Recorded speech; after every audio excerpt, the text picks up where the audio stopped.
Hello, welcome back to Carlos and Lisa. I'm Lisa Remillard. And I'm Carlos Amezcua. The tensions between the United States and the Middle East have led to unrest and so many wars over decades. You probably remember the Trump administration back in January successfully launching an airstrike that killed Iranian General Qasem Soleimani, a man who the U.S. and Israel both saw as a shadowy figure in command of Iran's proxy forces and who was responsible for the deaths of American troops in Iraq, among many other things. Well, interestingly enough, our next guest knew Soleimani personally. In fact, he ordered her death several times. Why?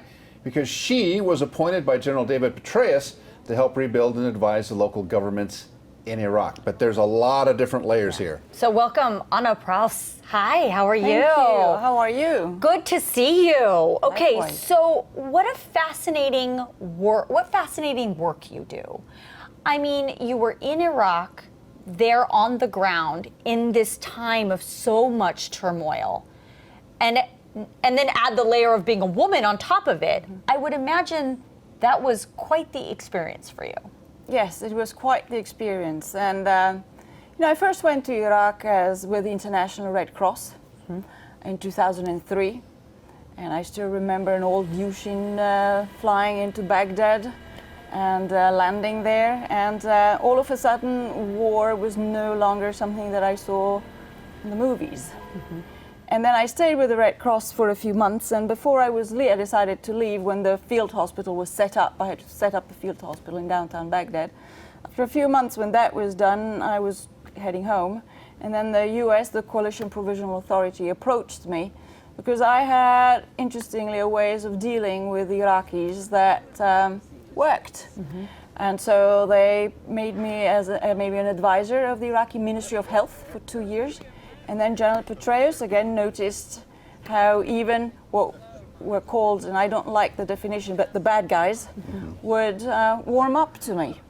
And so I was sent down south, and that's exactly where the Iranian infiltration had started from the south. Right. So how in the world did you cross paths with Soleimani? How did that happen? Well, he was in charge of the Iranian infiltration. Through the marshes, there was a lot of arms and weapons smuggling, people smuggling. The Badr Corps, who was the armed forces from Iran infiltrating in Iraq, were under Qasem Soleimani. So when I first arrived, his hitman blew me up.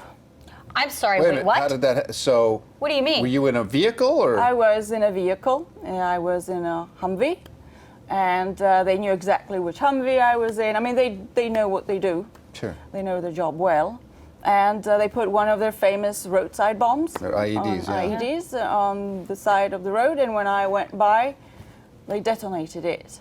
And you survived? And I survived. But why? I mean, was it because of your work with the Iraqis? Yes. Because he saw you as a threat to his infiltration? Is Yes. that what it was? Yes, initially he saw me as a threat. Here comes America, and now they want to tell us what to do and how to do it. And I have to say, after I got blown up and I lost hearing from one ear, but that was it, I went out the next day just to show that I wasn't afraid. Right. Because I knew enough. I lived in Iraq for 2 years already. I knew how much courage is valued. And I knew that if I cocooned on a military base, it would have done exactly what they wanted, terrorize me. And I didn't want them to terrorize me. There's so many layers to this onion. So the question is, first of all, that they would target a woman, number one, is interesting, and that you're even involved in anything in the Middle East is remarkable. But then he tried to kill you, you got away, and then what happened? What was Soleimani's response to that? Did he then have new respect for you? He had new respect. His hitman, who had blown me up the next day, invited me out for a hunting trip. Are you serious? I never hunted before. I'm not a hunter. Did you go? I went. Of course. And I have to say, he wanted me alone. So no American army with me, no bodyguards, alone. No weapons, you carried no Nothing. weapon. Are you Nothing. serious? You mean after somebody tried to kill Yeah. you, you went alone Yes. with the person who tried to Yes. kill you, and they didn't harm you? They didn't. I Isn't that actually incredible? learned how to hunt, and that became A bonding. a bonding experience. And they was Soleimani taught me there? how to shoot. He wasn't there, but his man was there. So trust is really important It in is. negotiations. So you're building trust now on both sides. Yes. So you become very valuable. Yes. And so how did you feel about the progress that was being made? What was your role there? You know, when at first Anna Prouse had told me what I was going to do, I said no. I'm sorry. Yeah. I mean, I first of all, I had kind of lost the spirit of you have to believe in what you're doing. And at that time, there was a civil war in Baghdad, and I had a lot of close calls with death. And it's not even my country, so why would I die for a country that's not even mine? Yeah. And then I just said, you know, I'll go. I'm good at setting up teams.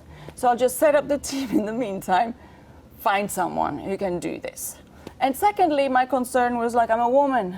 Why the hell would you want to send a woman in deep Shia land? Yeah.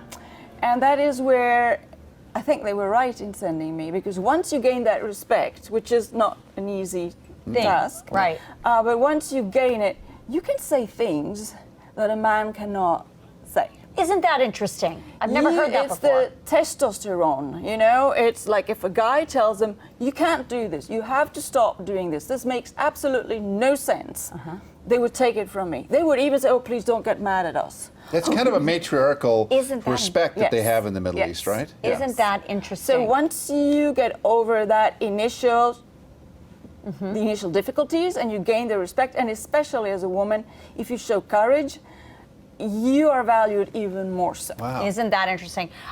You know, there was a lot of news when the airstrike on Soleimani. And I'm wondering, what did you feel in that moment?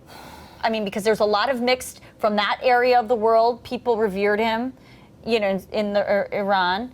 I'm sure in Iraq, people were not fond of him at all. What did you think?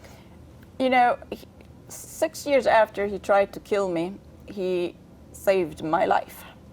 Because Muqtada al-Sadr was going to call a fatwa on me because I had become way too annoying to... And that's basically a hit. They put out a hit on you. Yeah. Yeah, fatwa, yeah. And not just in Iraq. It means that every Muslim around the world has the duty to kill you because you're offending Allah. You're offending God. Okay. Yes. So it was the end.